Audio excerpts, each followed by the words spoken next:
દેશમાં ફરી એક એક ટેબલ પર આ રેકોર્ડ મૂક્યા છે. એક એક ટેબલ પર કોઈને અંધારામાં નથી રાખ્યા. આ ગુજરાતની અંદર governor, DGP, high court chief justice એમને અંધારામાં નહીં રાખ્યા. દરેક રાજ્યની અંદર, દિલ્હીની અંદર રાષ્ટ્રપતિ, સુપ્રીમ કોર્ટ, ગૃહપ્રધાન, રક્ષામંત્રી, ભૂમિદળ, હવાઈદળ, નૌકાદળ, વડાપ્રધાન કોઈને અંધારામાં રાખ્યા નથી. એક એક રેકોર્ડ 10 ટેબલ પર મૂક્યા છે અને ત્યાં સહી સિક્કા થઈ ગયો છે મારી પાસે. આ દેશની જેટલા રાજ્યો છે એટલા રાજ્યની અંદર જેટલા ડીજીપીઓ છે, જેટલા ગવર્નરો છે, જેટલા હાઈકોર્ટ ચીફ જસ્ટિસો છે એને પણ અંધારામાં નહીં રાખ્યા. એમને પણ ટેબલ પર મૂક્યા છે આપણી પાસે. જોવાનું હોય તો ટાઈમ લાગશે આપણને. છે મારી પાસે. કેમ કે આ આદિવાસીઓનું સાચું બંધારણ કેમ છૂપું રાખ્યું, રૂલ્સને કેમ છૂપું રાખ્યું, બંધારણને કેમ છૂપું રાખ્યું, આ દસ્તાવેજને કેમ છૂપું રાખ્યું, આ છૂપું ના રાખે એટલા માટે ટેબલ પર મૂક્યા છે અને બધાના સહી સિક્કા થયેલા. હમણાં ચાલુ વર્તમાનની અંદર આજે વસ્તી ગણતરી આવી ગયેલી છે, યુસીસી લાગી ગયેલું છે આ દેશની અંદર. આ ગુજરાત પહેલા ઉત્તરાખંડમાં લાગ્યું, હવે ગુજરાતમાં ચાલુ થવાનું છે અને ચાલુ થઈ જશે. હવે ત્યારે યુનિફોર્મ સિવિલ કોડ લાગુ પડી જશે તો આદિવાસી બચવાનું નથી. જેટલા બી અધિકારો છે ને આપણા આદિવાસીઓમાં, એને ગવર્મેન્ટ હોય ને તે યુસીસી અમે ગવર્મેન્ટ પૂરું કરશે. શું કરશો? કોનો સહારો લેશો? કોને ત્યાં જશો? યુનિફોર્મ સિવિલ કોડ સમાન ધારો બધાને લાગવાનો છે. એમાંથી આ આદિવાસીઓને બચવા માટે આ બધી અમે પ્રયત્ન કરવું છે. આ છે મારી પાસે. હમણાં જ આ બધા કાયદાઓ બન્યા છે ને, NRC, national register of citizen, CA એટલે સિટીઝન એમેન્ડમેન્ટ એક્ટ, સીએબી એટલે સિટીઝન એમેન્ડમેન્ટ બિલ અને એનપીઆર એટલે નેશનલ પોપ્યુલેશન રજિસ્ટર. આ બધું જાહેર થઈ ગયું છે દેશમાં, આપણને નહીં ખબર. હવે આદિવાસીઓનો બહુ જ ખરાબ પરિસ્થિતિ આવવાની છે. કોણ બચાવશે? આપણી પાસે એવી રેકોર્ડ છે. જોવું હોય તો જોઈ લો. હમણાં જ આ બધા રેકોર્ડો બનાવીને દિલ્હી પહોંચી ગયા અને દિલ્હીથી માંડીને 8 જગ્યા પર સહીઓ બધી સિક્કા બંધ થઈ ગયા છે. સુપ્રીમ કોર્ટ અને ત્યાંથી રાષ્ટ્રપતિ, ગૃહપ્રધાન, રક્ષામંત્રી બધાના BSI, British home permission service અને વસ્તી ગણતરીના પ્રધાન એમના કોઈને બાકી નહીં રાખ્યા. પછી અમે અહીંયા આવીને તરત જ મુંબઈ જતા રહ્યા.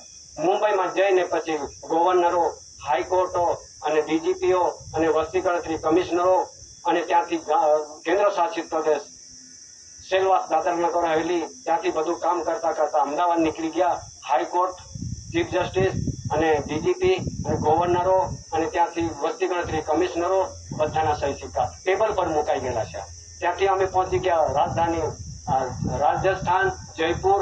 ત્યાં બધા અધિકારીઓને મળી ટેબલ પર મૂક્યા. ત્યાં પાછા અમે પહોંચી ગયા મધ્યપ્રદેશ, ભોપાલ. દરેક રાજ્યની અંદર એક કોપી મુકાઈ ગયેલી છે, સહી સિક્કા થઈ ગયેલા છે. ગભરાશો નહીં. આપણા માટે બી વ્યવહાર છે મજબૂત. દાદાનો વ્યવહાર મજબૂત છે, પણ તે રીતે ચાલશો તો ઠીક. નોન જ્યુડિશિયલ એસી ભારત સરકાર, કુટુંબ પરિવાર એસી, એન્ટી ટ્રસ્ટ એસી આગળ ના લગાવશો તો આપણે આદિવાસી પુરવાર નહીં થશું. એસી આગળ લગાવવું જ પડશે. કેમ કે વિશ્વએ માન્યતા આપેલું છે. આ તમે જો, કોઈને ના ખબર પડતી હોય ને કોઈ અંધકારમાં નહીં હોય એટલા માટે હું થેલો ભરીને જ આવું છું. થેલો ભરીને જ લાવું છું કે જેને જે જરૂર છે, જેટલું તમને યોગ્ય છે એટલું. હવે આ ગુજરાતમાં યુસીસી નો મુદ્દો તૈયાર કરવા 5 સભ્યોની સમિતિની આ રચના થયેલી છે. હવે 5 સભ્યની રચના 45 દિવસની અંદર આ રાજ્યપાલને આ મુદ્દો સોંપવાના છે અને હવે ચાલુ થઈ જશે. ક્યાં જશો? કોનો સહારો લેશો? પછી આપણી ગવર્મેન્ટ ક્યાં જશે? આપણી પાવર ક્યાં જવાનું છે તે હવે આવશે.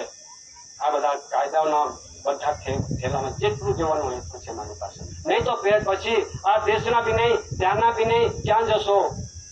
એ બધા કાયદા લાગેલા છે. તો તેના માટે આ ધરતી પર ડિટેક્શન સેન્ટરો બની ગયેલા છે ભાઈઓ. આ ડિટેક્શન સેન્ટરના રેકોર્ડ મારી પાસે. જેટલું ઠરાવો થાય છે તેટલા ઠરાવના અમે કોપી કાઢીએ છીએ અને આ સમાજને જાણ કરવા માટે અમારી ફરજ છે. તે આપણા સમાજના, આપણા આદિવાસીઓમાં જે કંઈક અધિકારી બન્યા હશો, જે કંઈક કર્મચારી બન્યા હશો, જે કંઈ ડિપાર્ટમેન્ટના કંઈ બી બન્યા હશો, વાંધો નથી, પણ સમાજને દગો ના આપશો. એ તો કુદરત છોડશે નહીં. એ વાત અહીંયા નથી. લાખ માણસમાં અમારે બોલવાની અમને વાણી સ્વતંત્ર છે, એ અધિકાર મળેલો છે અને અધિકાર પ્રમાણે આ વાણીની બ્રેકતી નથી. કેમ કે સત્યનો રાહ છે, સાચાનો રાહ છે, જૂઠાનો નથી. એના માટે વિશ્વ શાંતિ નો આરતી બેઠક. વિશ્વની અંદર આજ ક્રાંતિ ફેલાઈ ગયેલી છે.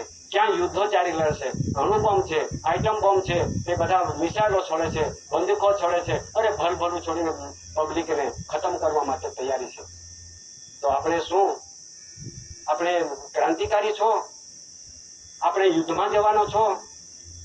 ક્યાં જવાનો છો? અરે શાંતિ પર, આ મહાન આધ્યાત્મિક વિશ્વ શાંતિ, મહાન એટલે ધરતી પર મહાન વસ્તુ કોઈ નથી, આ દાદાએ કાઢેલું છે. શાંતિ વ્યવહારે આગળનો સમય આવશે ત્યારે તમને આજ એ યાદ આવશે કે સમય કેવા વાળા હતા પણ અમને સાંભળીને આપણે માની ના શક્યા. તે સમયે યાદ આવશે તમને આપણને. ત્યારે પછી હું અમારા આદિવાસીઓની, અમારા એરિયા વિસ્તારની એક અમારા બોલીમાં હું તમને એક થોડુંક વાંચું કહી બતાવું અને પછી સમજણ આપી દઉં. એમાં એમ લખે છે કે અમારી બાજુની બોલીમાં હું બનાવ્યું છે તે. હવે આગળનો સમય એવો આવશે તે જરા જાણી લેજો. આપો જિંદગી આગલા કે નિંગી માં. અરે હે ભાઈ હે બહેનો, કે આપણને આગળનો સમય જિંદગી કેવી રીતે નીકળશે? આપો જિંદગી આગલા કે નિંગી માં. પાવું એટલે ભાઈઓ, બોયું એટલે કે બહેનો. સમય કઠિણે આવી સામાલીન રે જા. રે સમય કઠિન તો આવવાનો જ છે, કુદરતી સમય બહુ કઠિન આવશે. સમય કઠિણે આવી સામાલીન રે જા. કોરોના યાલો ફાચો ઓમિક્રોન આવી. અરે કોરોના તો આવીને નીકળી ગયો, હવે પાછું આવે છે. અરે કોરોના તો હજારો લાખો કરોડો માણસોને લતું ગયો, હવે તો પછી 20 ગણો પાવરદાર આવશે, ત્યારે શું કરશું? કોરોના યાલો પાછો ઓમિક્રોન આવી. યુગ પરિવર્તન આવી સમય અંત આવી. યા સમય હું મેં અપું કે દેવું પાવું. અરે યુગ નો પરિવર્તન થવા આવ્યો છે, એ સમય પ્રમાણે આપણે કેવી રીતે જીવીશું? આપો જિંદગી આગલા કે નિંગી માં પાવું. વ્યસને વધતે ગિયે દુખે આવતે ગિયે.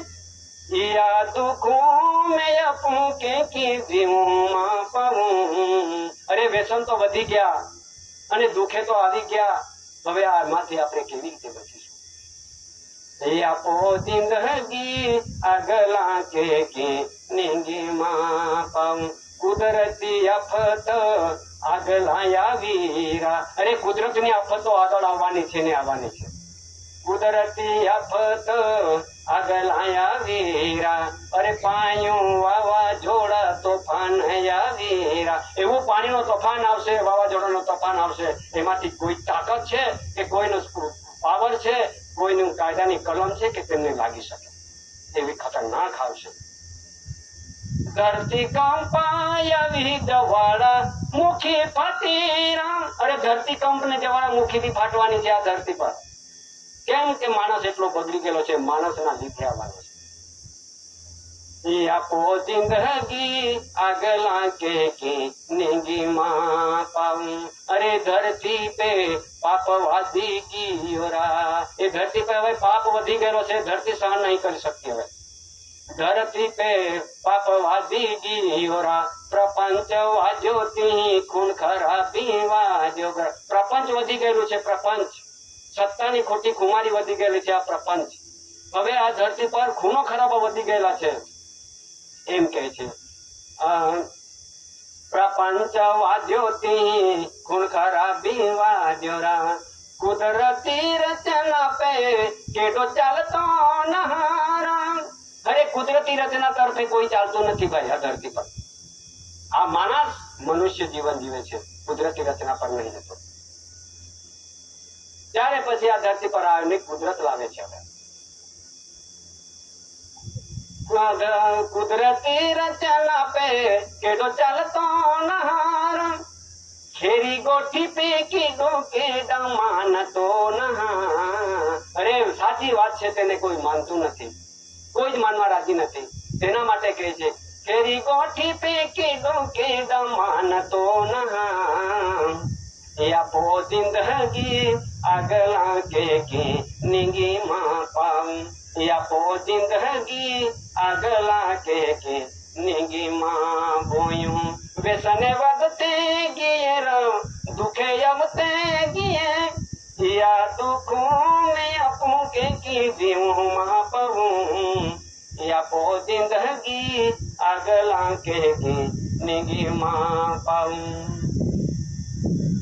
महान पुरुष याखे या मानव जीवले ओ महान पुरुष याखे या मानव जीवले सत्य नीति पे चालते रे जारा।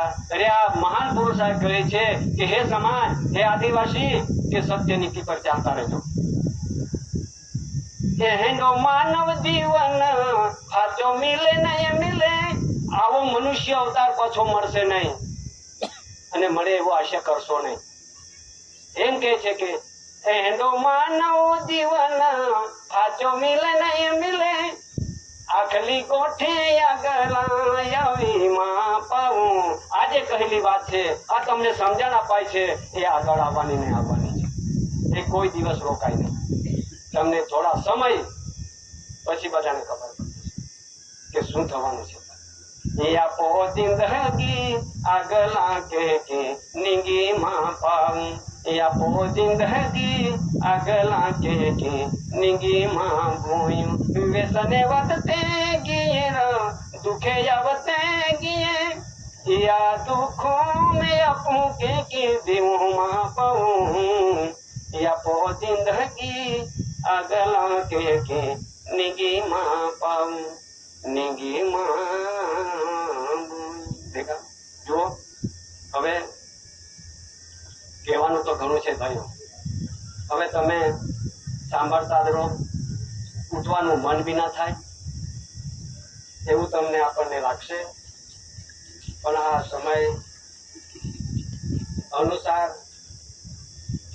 હવે હું તમને કહું છું થોડીક આનો વિશે, પછી હું વિવેક કરીને અહીં બેસીશ।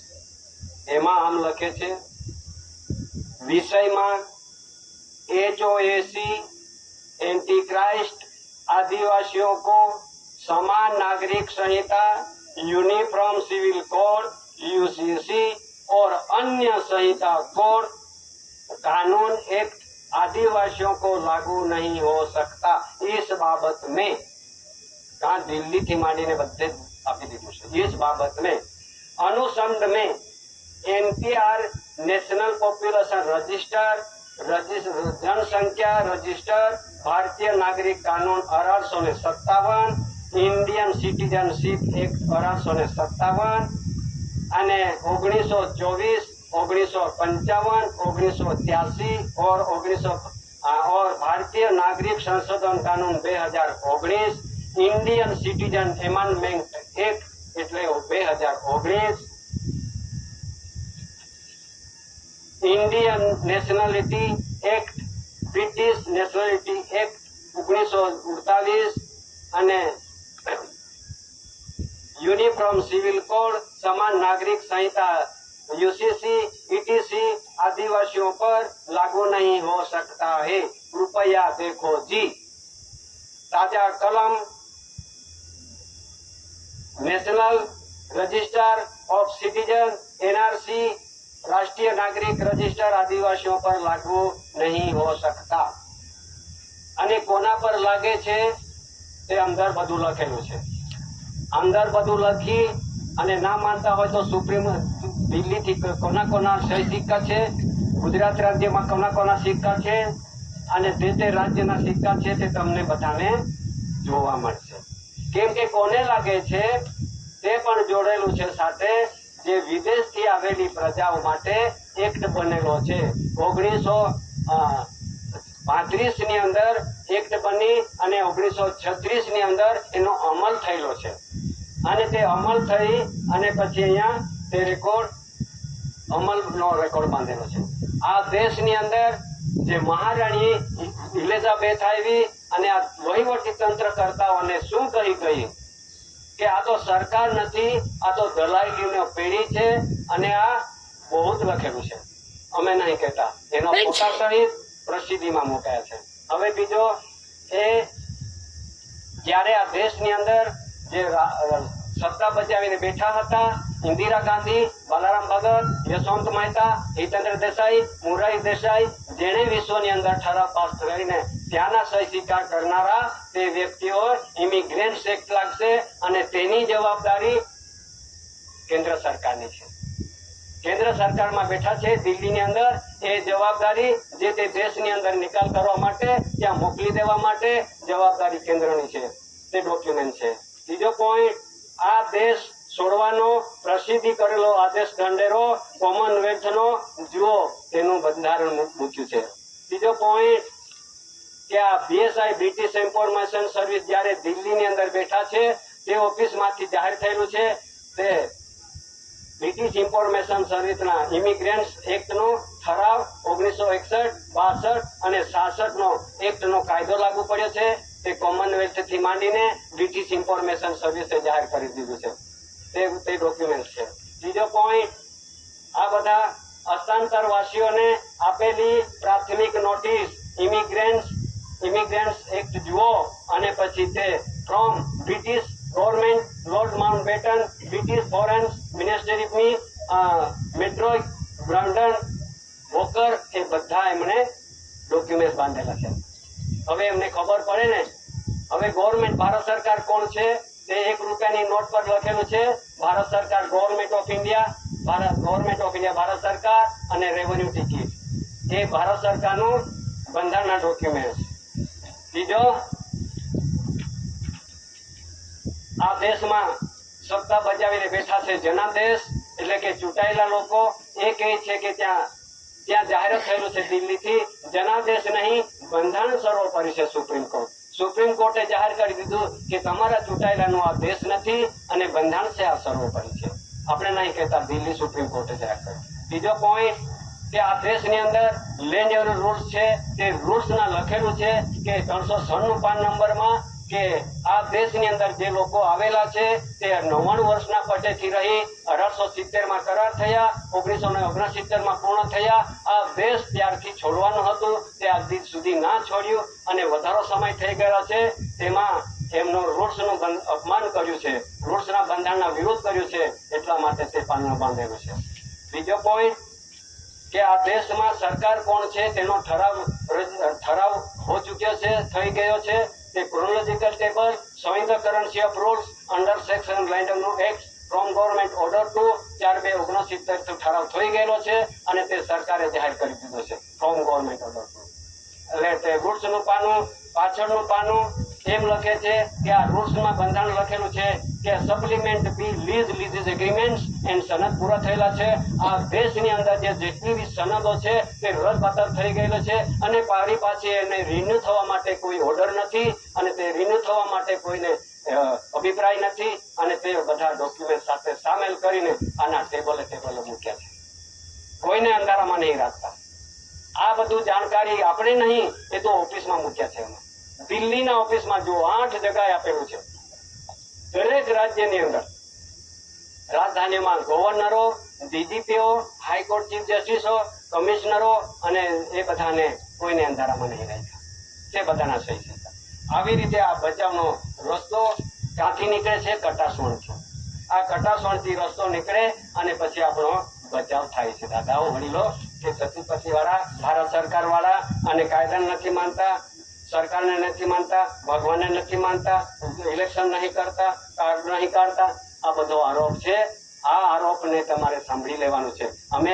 અમારા પર આરોપ નથી, પણ સાચી હકીકત કોઈને જાણ થતું નથી, કોઈ જણાવતા નથી, કોઈ સાંભળતા નથી. એટલા માટે આ જાણ્યું થાય, સર્વને માટે છે, આપણા આદિવાસીઓ માટે. અમેરિકામાં આપણે મધ્ય એશિયામાં જાય તો આપણને